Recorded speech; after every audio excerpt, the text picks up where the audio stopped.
আজ দেওঘরের দ্বিতীয় দিন, সকাল 7টা আর আমরা হোটেল ছেড়ে বেরিয়ে পড়েছি। গতকাল আমরা বাবা বৈদ্যনাথ ধাম দর্শন করেছিলাম, তার সম্পূর্ণ ভিডিও দেওঘর ডায়েরি প্লে লিস্টের প্রথম পর্বে অর্থাৎ প্রথম ভিডিওটাতে আমি দেখিয়েছি। আপনারা যারা দেখেননি দেখে নিন। আর এই দ্বিতীয় দিনে আমরা খুব সকাল সকাল বেরিয়ে পড়েছি বাইকে করে দেওঘর থেকে আধ ঘন্টার দূরত্বে তপোবন পাহাড়ের উদ্দেশ্যে। আপনারা দেওঘরের টাওয়ার চক থেকে অটো ভাড়া করেও এখানে আসতে পারেন। ওই দেখুন দূরে তপোবন পাহাড়ের আভাস দেখা যাচ্ছে। চলুন যাই তপোবনে। নমস্কার বন্ধুরা, আমার চ্যানেল ট্রাভেল উইথ মনীষে আপনাদের আবারও স্বাগত। আজ আমরা এসেছি এক শান্ত, পবিত্র আর প্রাকৃতিক সৌন্দর্যে ভরা জায়গায়, তপোবন পাহাড়, যেখানে প্রকৃতি, আধ্যাত্মিকতা আর শান্তি সব একসাথে অনুভব করা যায়। এই আমরা দেওঘরের হোটেল থেকে বাইকে করে প্রায় 20 কিলোমিটার ড্রাইভ করে তপোবন পাহাড়ের কাছে পৌঁছে গেছি। যেহেতু এখন আর্লি মর্নিং, মানে প্রায় 7:30 বাজে, তাই ভিড় একেবারেই নেই। শুধুমাত্র স্থানীয় কয়েকজন গাইড রয়েছে।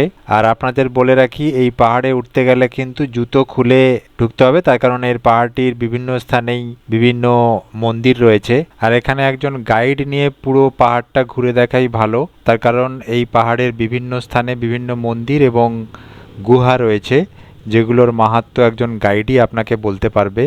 এছাড়াও এই পাহাড়ের মধ্যে অনেক সংকীর্ণ রাস্তা রয়েছে, যেগুলো গাইড ছাড়া আপনার পক্ষে যাওয়া প্রায় অসম্ভব। আমরা একজন গাইড নিয়েছিলাম, আমরা দুজন ছিলাম, তাই আমাদের কাছ থেকে 200 টাকা নিয়েছিল। মদেশ্বরনাথ মহাদেব বালানন্দ ব্রহ্মচারী যে ঋষিমুনি ছিল, ওনার মায়ের সমাধির পাশে শিব স্থাপিত আছে।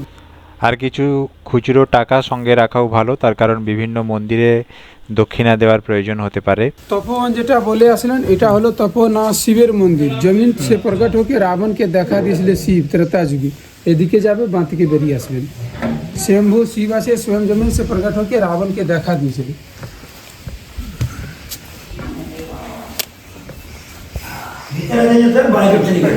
पहले भीतर ये दर्शन करके बना कर मेन मंदिर है, भगवान का दर्शन करिए। भीतर आ जाइए। गुफा के अंदर जो शिवलिंग है, स्वयं भगवान ने जो जमीन से प्रकट होकर रावण को दर्शन दिए, यही मंदिर है सर। तो पहुंच जाइए, माथा झुका दी भगवान के सामने। वो शंभु है, स्वयं भगवान जो रावण को दर्शन दिए, माथा झुका दिया, सुबह जाइए। আর বলে রাখি, এখানে প্রচুর বানরের উপদ্রব রয়েছে, তাই চশমা, হাতে অন্যান্য কোনো জিনিস একটু সাবধানে রাখতে হবে। যদিও আমরা এত সকালে এসেছি, এখন বানর প্রায় নেই, কিন্তু বেলা বাড়লে ওদের উপদ্রব বৃদ্ধি পায়। এই পাহাড়ের কিছুটা অংশে রেলিং দেওয়া সিঁড়ি রয়েছে, তাই উঠতে মোটামুটি খুব একটা অসুবিধে হয় না। কিন্তু বিভিন্ন স্থানেই সিঁড়ি নেই, সেখানে কিন্তু আমাদের পাথর এবং খুব সংকীর্ণ গুহার মধ্যে দিয়ে আমাদের যেতে হয়েছিল। তাই বয়স্ক মানুষ আসলে কিন্তু একটু অসুবিধে হওয়ার চান্স থাকে। সবরিমার গুহা দেখে চলে আসুন ভিতরে যান। এটা রাম ভক্তকে বের খাইয়েছিল মিষ্টি, কোনটা টক।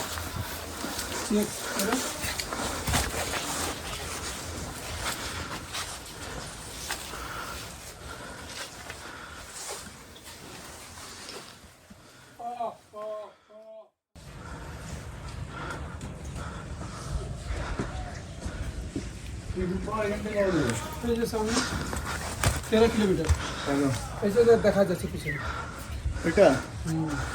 ওইটা ত্রিকুট পাহাড়। আর ওই দূরে দেখুন, তপোবন পাহাড় থেকে ত্রিকুট পাহাড়ের আভাস দেখা যাচ্ছে। খুব সুন্দর দৃশ্য। এখান থেকে ত্রিকুট পাহাড়ের দূরত্ব প্রায় 13 কিলোমিটার। ওখানেও আমরা যাব, আপনারা দেখতে থাকুন। এটা হলো বালানন্দ ব্রহ্মচারী সিদ্ধিপীঠ জায়গা। এখানে বাঘের সঙ্গে 44 বছর ধ্যান করেছিল বালানন্দ ব্রহ্মচারী। 1882 से 1926 तक বাবা তপস্যা করে শিবের সঙ্গে দেখা পেল।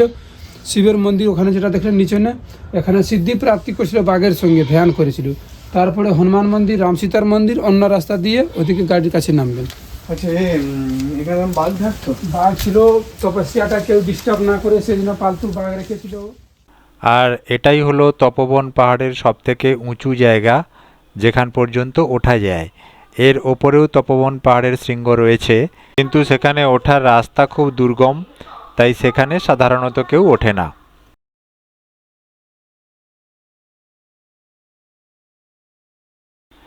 এই দেখুন তপোবন পাহাড়ের ওপর থেকে চারিদিকের দৃশ্য।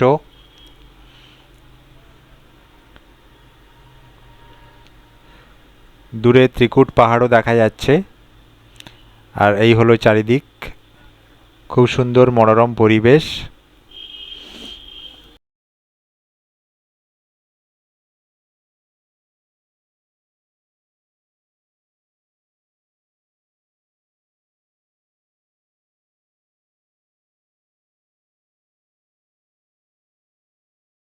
প্রেম সে বলো হনুমান জি কি জয়। তপোবন যেটা বলে আসলেন, এরকম জানে তপোবন ভারতবর্ষে কটা জায়গা আছে? 4টে তপোবন আছে। প্রথম তপোবন বলা যায় ঋষিকেশ থেকে। दूसरा তপোবন আছে নাসিক, যেখানে শূর্পণখা কার নাক কেটেছিল, ওটা নাসিক। তিসরা তপোবন বলা যায় পঞ্চবটি তপোবন, যেখানে ফল্গু নদী আছে গয়ার কাছে। এটা চতুর্থ তপোবন হলো, যেটা নাম আপনাদের বলে আসলেন বেদনাথ ধাম তপোবন এটা বলা যায়। এটার এই চারো তপন যেখানে রাম সীতা লক্ষণ এসেছিল বনবাসের টাইম, সেই সময় রাবণ এখানে দ্বিতীয়বার তপস্যা করেছিল শিবকে লঙ্কা নেবার জন্য। ওই তপস্যা হনুমানজি গদা থেকে তোড়ফোড় করে ঘটনা শক্তি থেকে ভঙ্গ করেছিল। সেই রাম সীতা মা পরীক্ষা নিয়েছিল হনুমানজির কাছে কি তুমি রাবণের তপস্যাটা ভঙ্গ করলে কি প্রমাণ আছে। প্রমাণের জন্য যেরকম অযোধ্যা থেকে রাম ভক্তমান বুক চিরিয়ে দর্শন দিলে, এখানে কানি আঙুল 11 বার দাগ দিয়েছিল পাথরে, জয় শ্রীরাম বলে দাগ দিয়েছিল। পাথর দুভাগ ফেটে গেছে আর দুপাশে হনুমানজি গায়ের ছাপ বেরিয়ে আছে। কোনো দেশ বিদেশে গিয়ে হবেন যাবেন, এখানে যেরকম মন্দির দেখবে চিরাটটা ভিতরে কোনো জায়গা দেখা পাবে না। এখানে লাখো লাখকে মনস্কামনা পূর্ণ হয়। জাগ্রত মন্দির আছে, যেই লোক মনস্কামনা করে 3.5 मास यानी 105 दिन गुप्त रखा जाए।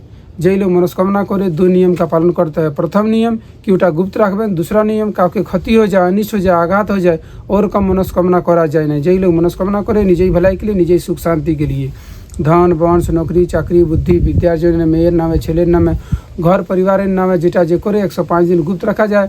শনিবার মঙ্গলবার এখানে সিঁদুরের ঘিয়ের লেপ লাগে, ঝান্ডা পতাকা লাগে। যার যেরকম হয় নিজের নাম আর গোত্র লেখা করে দেয়, যার না হয় হাত जोड़ के जाते हैं प्रणाम करके। उसके बाद लास्ट लक्ष्मी मंदिर গর্ভগুফাটা দেখে দেখে নিচে নেমে যাবে। প্রথম শিবলিঙ্গ যেটা আছে, রাবণ যে তপস্যা করেছিল শিবকে कैलाश থেকে লঙ্কা নেবার জন্য, ওটা দেওঘর বাবা ধামে শিবলিঙ্গ স্থাপিত আছে। এটা আজকে দর্শন করেছিল কি কালকে করবে, ওটা প্রথম শিবলিঙ্গ আছে। এখানে যেটা নিচে না দেখলে শিবলিঙ্গ, ওটা দ্বিতীয়বার রাবণকে তপস্যা করে শিবকে লঙ্কা নিয়ে যাচ্ছিল, সেই তপস্যা হনুমানজি ভঙ্গ করেছিল। সেই তপস্যাটা প্রমাণ মেঙেছিল হনুমানজি, যেটা পাথর চিরে দর্শন দিয়েছে রাম সীতাকে। ওদিকে দেখবেন হনুমান মন্দির, লক্ষ্মী মন্দির, গর্ভগুফাটা দেখে দেখে নিচে নেমে যাবে। প্রেম সে বলো হনুমান জি কি। দেখুন এখান থেকে কিন্তু আর সিঁড়ি করা নেই, দুদিকে পাথরের মাঝখানে সংকীর্ণ গলির মতো রাস্তা দিয়ে আমাদের যেতে হবে। কিছু কিছু জায়গা অসম্ভব সংকীর্ণ, যেখানে খুব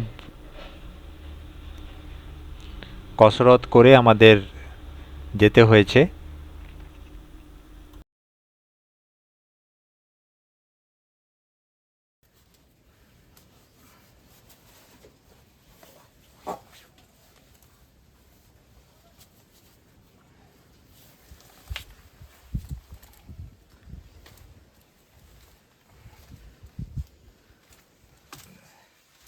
ये जो गर्भ गुफा है, इसके नीचे में हनुमान जी का मंदिर है। इस तरफ पत्थर फटा हुआ है, इसके भीतर में हनुमान जी का आकृति है, साचा की तरह में उड़ा हुआ, जो राम सीता को दर्शन दिए। समझे बात? अयोध्या में सीना चिर के, यहाँ पे पत्थर चिर के दर्शन दिए। उधर से घूम के इधर अंदर आइए।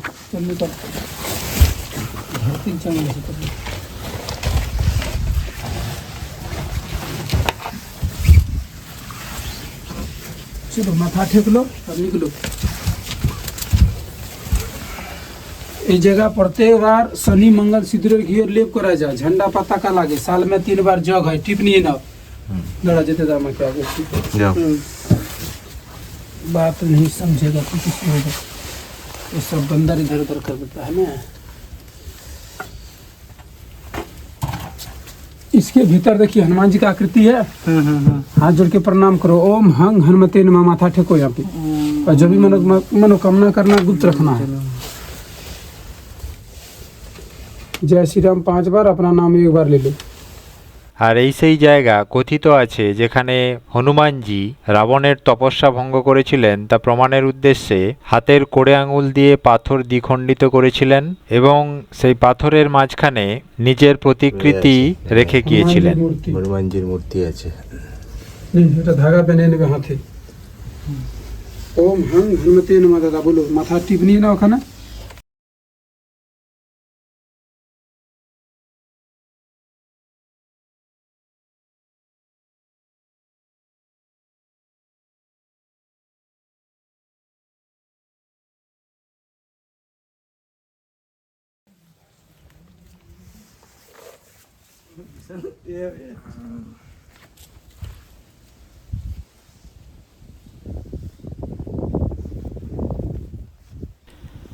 দেখতেই পাচ্ছেন এখানে কোনো রাস্তা নেই, শুধুমাত্র বড় বড় পাথরের চাই,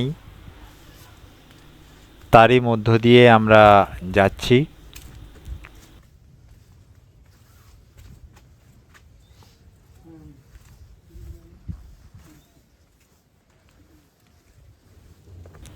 জায়গাটা খুবই দুর্গম।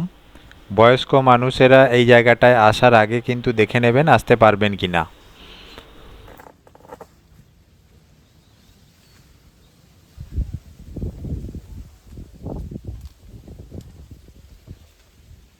এই শীতের সকালেও কিন্তু আমরা হাঁপিয়ে পড়েছি।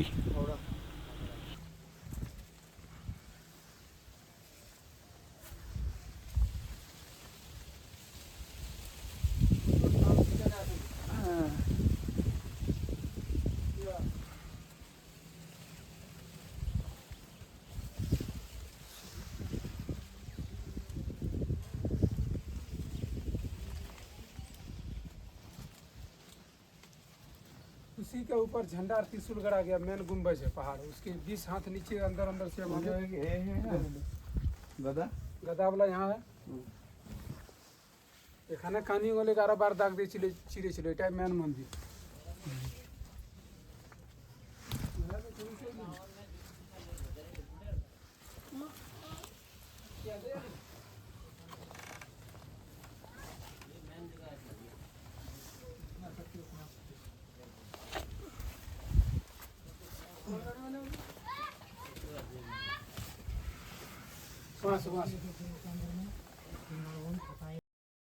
আর এই সেই স্থান কথিত আছে এখানেই হনুমানজি শিবের তপস্যা করারত অবস্থায় রাবণের উরুভঙ্গ করেছিলেন তার বিশালাকার গদার মাধ্যমে। তাই এখানে প্রতীকী হিসেবে একটি গদাও রাখা রয়েছে। তপবন পাহাড় এমন একটা জায়গা যেখানে এলেই মনে হয় শহরের কোলাহল থেকে অনেক দূরে চলে এসেছি। চারিদিকে শুধু পাহাড়, সবুজ গাছ আর পাখির ডাক। তপবন নামটার মধ্যেই আছে তপস্যা আর শান্তির অনুভূতি। বহু সাধু সন্ন্যাসীরা এখানে ধ্যান করতেন বলে বিশ্বাস করা হয়। এই জায়গার সবচেয়ে বড় আকর্ষণ হলো এখানকার প্রাকৃতিক পরিবেশ, খোলা আকাশ, ঠান্ডা হাওয়া আর পাহাড়ের নীরবতা। মনটা একেবারে ফ্রেশ হয়ে যায়। যারা প্রকৃতি ভালোবাসেন, ট্রেকিং বা একদিনের শান্ত ভ্রমণ করতে চান, তাদের জন্য তপবন পাহাড় একদম পারফেক্ট। এই তপবন পাহাড় শুধু একটা পর্যটন স্থান নয়, এটা একটা আধ্যাত্মিক জায়গাও। এমন জায়গায় এসে সত্যিই মনে হয় শান্তি এখনো বেঁচে আছে। এখানে আপনি করতে পারেন নেচার ওয়াক, ফটোগ্রাফি, মেডিটেশন আর peaceful solo time. Family, friends বা একাই আসুন, সবভাবেই জায়গাটা উপভোগ করা যায়। কিছু ছোট টিপস দিই। সকালবেলা আসলে জায়গাটা আরও সুন্দর লাগে। হালকা খাবার আর জল সঙ্গে রাখবেন। আর অবশ্যই এখানে কোনো প্লাস্টিক ফেলবেন না, জায়গাটা পরিষ্কার রাখুন। যদি আপনি প্রকৃতি আর শান্তি ভালোবাসেন তাহলে তপবন পাহাড় আপনার অবশ্যই দেখা উচিত। তো বন্ধুরা, তপবন পাহাড় পরিভ্রমণ করে আমরা আবার বাইকে করে ত্রিকুট পাহাড়ের উদ্দেশ্যে রওনা দিয়েছি। ওই দেখুন ত্রিকুট পাহাড় দেখা যাচ্ছে এখান থেকে প্রায় 13 কিলোমিটার দূরে। ত্রিকুট পাহাড় ভ্রমণের ভিডিওটা আমি পরের পর্বে দিয়ে দিচ্ছি। আজকের ভিডিওটা তাহলে এই পর্যন্তই। ভিডিওটি ভালো লাগলে লাইক করুন, বন্ধুদের সাথে শেয়ার করুন আর অবশ্যই কমেন্ট করবেন। দেখা হচ্ছে পরের ভিডিওতে। ভালো থাকুন। আর যারা আমার চ্যানেলটি এখনো সাবস্ক্রাইব করেননি, চ্যানেলটি সাবস্ক্রাইব করে নিন প্লিজ। আর পাশে থাকা বেল আইকনটি প্রেস করে রাখবেন যাতে করে এরকম ভিডিও এলে সঙ্গে সঙ্গে আপনারা নোটিফিকেশন পেয়ে যেতে পারেন।